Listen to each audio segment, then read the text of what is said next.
Good day, everybody. This is AG Outside. I want to do another video on cleaning up these sago palms and showing you how to maintain your sago palms. So we're going to clean these up. We're going to take some of these out that need to be cleared out of here, and we're going to make new sago palms out of them and relocate them. So we got it to a manageable level. So I'm able to assess the situation. You hate cutting back greenery on a sago palm, but I felt like it was good to just let it air out and cut those back and you know, get it where it can see what's going on. If this plant was out in the open by itself, it would be fine to leave it like it is and just start maintaining it from here. Because they actually, these ones that have multiple heads can turn into a beautiful sago palm. It's just when it's up against a house like this, it's not gonna work. So what we're gonna do is take these. It's gonna take some work. I'm gonna try to carefully pry these out.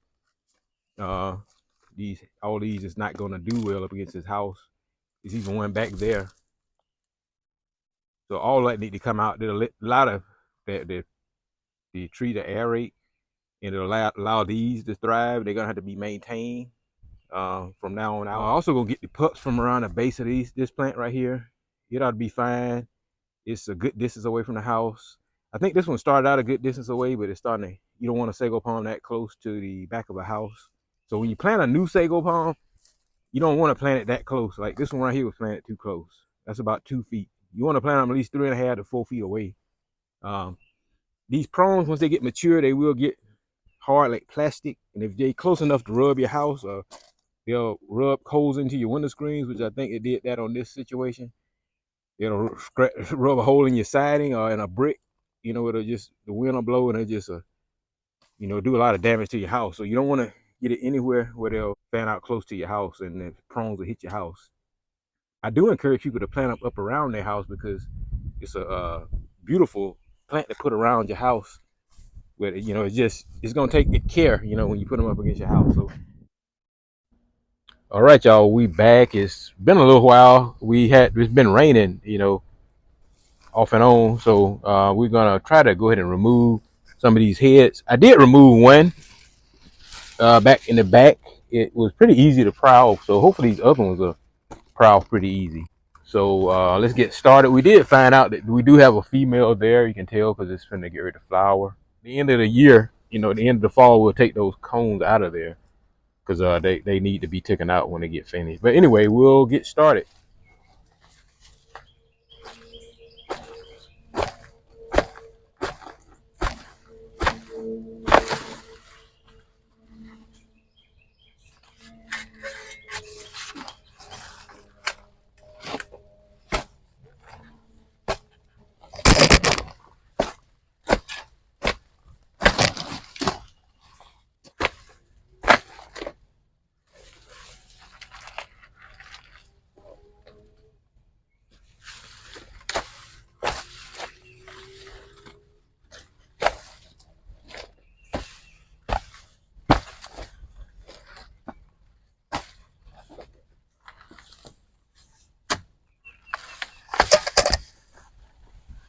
All right, y'all. I really feel good about how we got this sago looking now. We got a lot of this, all of that out of there. A little more cleaning up to do. Uh, right in here, we're gonna keep an eye on it, but I really feel like it's going pretty good right now. I do need to come back and get some pups off of this one, but we're gonna just kind of leave it for right now. Maybe this fall we'll trim everything back around the base and get those pups. It's always a good idea to let those pups get a little bit maturity to them anyway, because they turn into better plants once you let them sit around the mama and get at least 4 inches wide, 4 or 5 inches wide. Like this one right here, we did go ahead and take this pup right here out. This is a pup, so we should turn this into a nice plant pretty quick. We're gonna let it dry out for about 3 or 4 days, and then we're gonna pot them up. Anyway, I really feel good about this. We are gonna post some updates on these plants to see how they're doing. We really got these in good shape. So, but anyway, we'll be back, and I'll show you how we're gonna try to make some new plants out of these. So, stay tuned and please subscribe to AG Outside.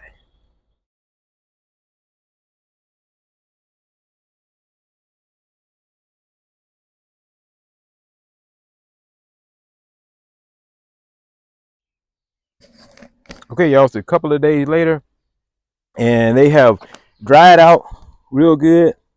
Now this right here was our pup that came under the mama plant. You can tell the pup because it'll have a bigger scar. The suckers have a little small scar because they have a smaller attachment and they don't have a tap root. Where these right here have a tap root. If you can get the tap root, that's, you know, very beneficial. If you can't get it, then it'll still usually form a new roots off these nodules. So it's usually pretty easy to root. This is a sucker too. So we had a lot of other pups and suckers, smaller ones. We're gonna pot these up first, and then we're gonna, you know, we still had a lot of other ones, but I was gonna give you an example of how I pot these up. Basically, I fill a pot up halfway. I don't fill it up all the way. Uh, what that does, it helps stabilize the bulb, you know, because this was a pretty big size bulb. So it helps stabilize it. If we put it down, if we put it up at the top of the soil level, it'll tilt over, fall over. So if we keep it here, it'll be a little bit more secure. Also, you don't really need a whole lot of soil to start the roots to start to develop. So small chance they don't develop any roots. I didn't waste my time potting the whole pot of soil up, because if I let it sit in here for about 3 or 4 months, if I lift it up and it's not forming roots, then it's probably not going to form roots. But if it form roots several months from now, then I'll repot it and set it in the soil up, level up high, so the root system can continue to advance. So it makes it a lot easier to move them around if they're not so heavy. Big pot right here. What I use is like half topsoil and half potting soil. The topsoil compost, it just helps, you know, it's real loose. It helps it get, you know, form roots real quick. And then the potting soil, and once it does form roots, it, you know, gives it and feeds it a little bit. I'm gonna set it down in the soil. Just make sure it has good contact with the soil. You know, it's gonna take our time and we're gonna fill it in.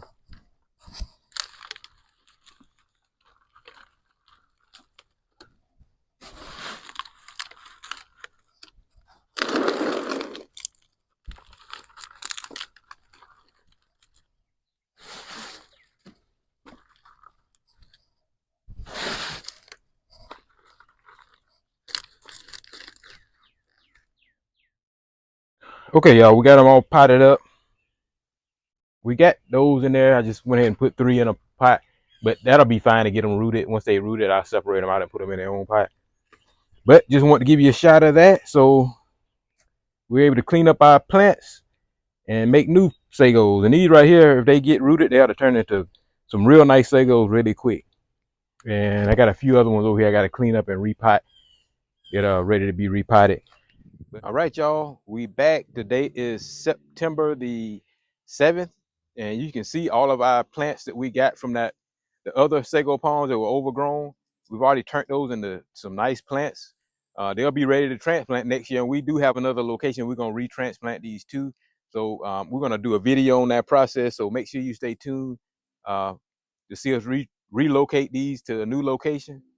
And as you can see, those are the other ones we stuffed in there. We didn't have enough room, so we just stuffing in there. All of those are sprouting out and forming roots. And these right here are the ones we did last year, so we're gonna repot those and store them for the winter time. So you can easily, if you're growing sago palms, this is proof that you can easily make more plants out of them. And you do need to do maintenance to them. The plants that we took these from are doing much better with all those sagos around them. They look much better. And so it's a win-win. You know, we were able to clean other sagos up, and we were able to make new plants. So as you can tell, they're already forming a strong root system that fast. So by next year, they'll definitely be ready to take off when we set them in the ground. So I really appreciate y'all for watching. If you enjoyed the video, please give it a thumbs up. And don't forget to subscribe to AG Outside for more videos, more sago palm videos. We have a lot of knowledge on sago palms. If you're interested in growing these, we'll be a good source of information. So thanks and have a great day.